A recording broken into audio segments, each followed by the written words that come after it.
Halo, apa kabar semuanya? Nah, hari ini saya tertarik membahas satu hal ini yang mungkin relate dengan Anda. Mungkin Anda di dalam organisasi atau di dalam perusahaan suka buat yang namanya WhatsApp group atau Line group ya, untuk komunikasi lintas departemen. Apalagi di kondisi seperti sekarang, sepertinya itu menjadi satu kebutuhan yang sangat penting, yakni komunikasi via chat tadi. Nah, tapi ternyata komunikasi via chat tadi seringkali memiliki banyak kendala.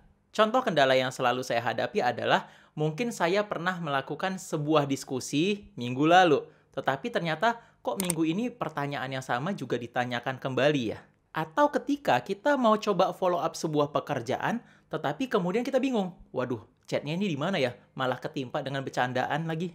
Nah, atau Anda sebagai atasan kemudian sering merasa kesel karena apa? Karena pesan atau instruksi yang Anda berikan kepada timnya Anda itu malah tidak di-follow up dengan baik karena ketimpa dengan broadcast-broadcast message yang mungkin sifatnya tidak penting. Jadi bagaimana solusinya? And here's to a better life.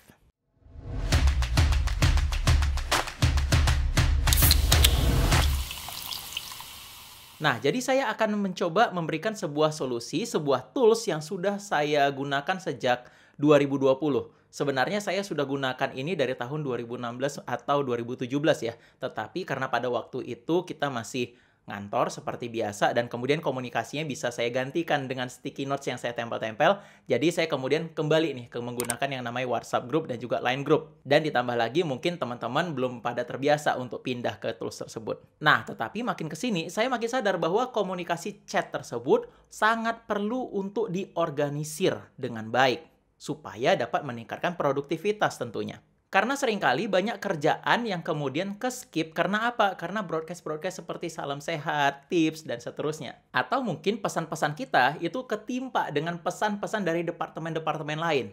Oke, jadi yang terjadi adalah apa? Produktivitas kita juga semakin turun. Sebenarnya bukan karena kita nggak mau kerjain, tapi karena yaitu tadi pesannya ketimpa-timpa tadi. Jadi membuat kita semakin tidak bisa fokus. Nah, oleh karena itu saya mau memberikan rekomendasi kepada Anda bahwa untuk urusan kantor, untuk urusan organisasi, untuk urusan perusahaan, sebaiknya kita tidak menggunakan Line Group ataupun WhatsApp Group lagi. Kenapa? Karena balik yang tadi itu ya, bahwa kita perlu mengorganisir jalur komunikasi kita. Dan itu dapat dilakukan oleh Slack.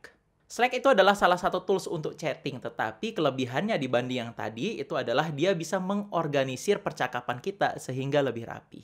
Jadi, langsung aja, bagaimana caranya Slack bisa mengorganisir percakapan kita sehingga menjadi lebih rapi? Jadi, langkah pertama tentu ya, kita coba register dulu di websitenya. Jadi, Slack ini juga bisa diinstal di aplikasi smartphone-nya Anda, baik iOS ataupun Android, ataupun di personal komputernya Anda. Jadi setelah mendaftarkan email Anda, kemudian dia akan mengirimkan kode verifikasi yang dikirimkan ke email Anda. Jadi Anda cukup tinggal entry saja di situ. Di sini kita langsung buat nama organisasinya. Sebagai contoh saya akan buat nama organisasinya adalah GMP Creative. Lalu kita dapat menginvite orang-orang yang berada di tim kita. Nah, jadi bukankah di dalam sebuah perusahaan kita seringkali mesti mengerjakan multiple project ya? Multiple project-project kecil yang kemudian harus didiskusikan. Lain hal kalau misalkan Anda mengerjakan sesuatu yang operasional, yang sifatnya sudah repetitif atau berulang-ulang. Tetapi seringkali dalam perusahaan kita mengerjakan sub-sub project kecil yang kemudian harus di-follow up semuanya. Nah, jadi di Slack bisa dapat membantu kita untuk meng-create channel-channel kecil tersebut.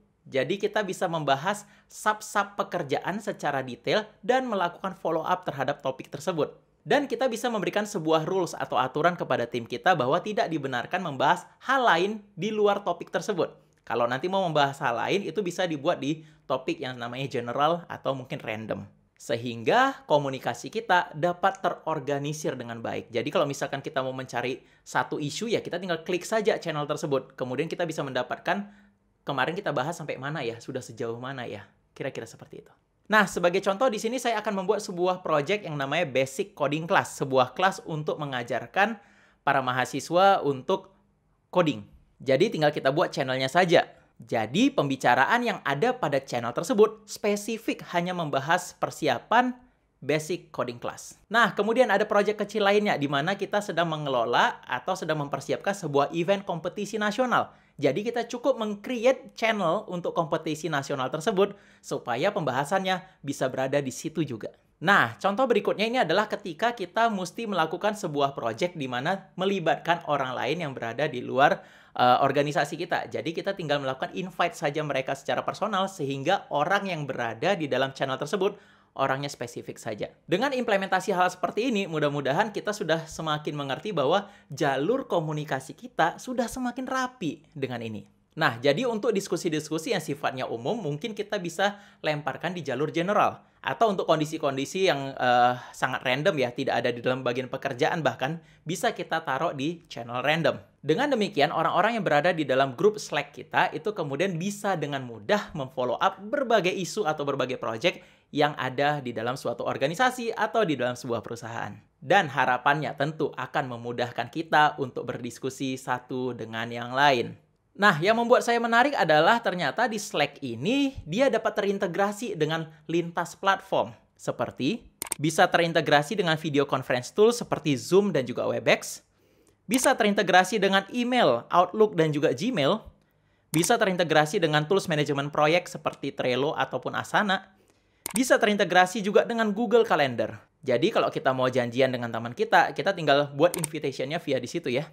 Nah, jadi saya pikir ini sudah satu tools yang sangat komplit sekali, bisa memfasilitasi berbagai diskusi dengan rapi. Dan juga yang tadi itu poinnya, yakni adalah integrasinya yang saya suka. Nah, problem berikutnya, kalau misalkan kita mau DM langsung ke timnya, bisa nggak? Oh ya, mudah saja. Kita cukup klik saja nama orang yang di situ, kemudian kita bisa menggunakan Slack ini sebagai tools untuk personal message. Jadi kita bisa direct message ke orang yang kita tuju. Jadi pemanfaatan Slack ini itu tadi ya tujuannya supaya mengorganisir komunikasi kita jauh lebih rapi. Dan yang paling penting, Slack ini juga gratis tentunya dengan beberapa ketentuan seperti ini. Your workspace is using the free version of Slack. Oke, jadi ada yang versi free-nya yang bisa kita gunakan. Di mana batasannya menurut saya cukup masih baik gitu. Yakni adalah with 10K searchable messages. Jadi ada 10.000 pesan, saya pikir udah cukup untuk mencoba ya. Kemudian ada 10 apps and integrations. Kemudian ada one-to-one video calls and 2FA, two-factor authentication. Okay. The free versions give you team access to Slack basic features. Okay. Jadi saya sendiri personal juga masih menggunakan versi yang gratisnya dari Slack ini. Tentunya ada versi berbayar, tapi versi berbayarnya itu tentu yang tadi kita lihat itu di limit, tapi sekarang sudah tidak di limit semuanya. Nah, kalau Anda bertanya kemudian, Pak, apakah selain Slack ini ada tools lain nggak ya? Kebetulan kalau di kampus saya, kita langganan dengan yang namanya Microsoft Teams. Jadi, untuk kegiatan-kegiatan seperti bimbingan skripsi, itu saya tidak menggunakan yang namanya email personal lagi, gitu. Karena dengan menggunakan Microsoft Teams, saya bisa tahu, saya minggu lalu itu koordinasinya seperti apa. Kemudian minggu ini update-nya seperti apa. Dan juga komunikasi lintas filenya itu dapat lebih memudahkan menurut saya. Kalau dulu kan setiap kali bimbingan skripsi itu mahasiswa selalu bawa kertas ya, berita acara gitu, ngapain aja. Nah, ini juga bisa dilakukan di situ. Jadi lebih terorganisir dengan rapi. Nah, jadi kita mau masuk kesimpulan nih. Jadi apakah kita harus buang aplikasi lain atau mungkin aplikasi WhatsApp itu tadi? Sebenarnya tidak perlu sampai se-ekstrim itu juga sebenarnya ya. Mungkin lebih tepatnya kalau Anda tanya saya itu adalah peruntukannya untuk komunikasi dengan jenis yang berbeda. Kalau Anda kemudian membahas hal yang sifatnya searah pengumuman atau mungkin membahas yang namanya single project saja, ya mungkin Anda bisa menggunakan line group tadi atau mungkin WhatsApp group. Tetapi kalau kemudian Anda sudah butuh kebutuhan yang sedikit kompleks, apalagi kalau komunikasi lintas departemen dan orang yang cukup rame, mungkin saya sarankan untuk menggunakan fitur Slack ini. Karena saya juga, itu tadi ya, balik lagi ya, saya juga sering mendengar masukan daripada teman-teman mahasiswa atau teman-teman dosen atau siapapun itu kemudian bilang gitu, waduh, saya lupa baca gitu, atau mungkin saya ke-skip. Apalagi kalau di Line ya, di Line itu kalau kita aplikasi nggak kita buka, kemudian pesannya nggak muncul gitu kira-kira. Bahkan beberapa alumni kemudian sharing di perusahaannya memang sama sekali tidak menggunakan WhatsApp group ataupun Line group itu lagi. Jadi mereka benar-benar backbone-nya itu, backbone komunikasinya hanya menggunakan Slack. Nah, jadi silakan Anda mencobanya. Semoga komunikasi Anda bisa jauh lebih baik dan juga produktivitas Anda meningkat. Saya Oki Barus and here's to a better life.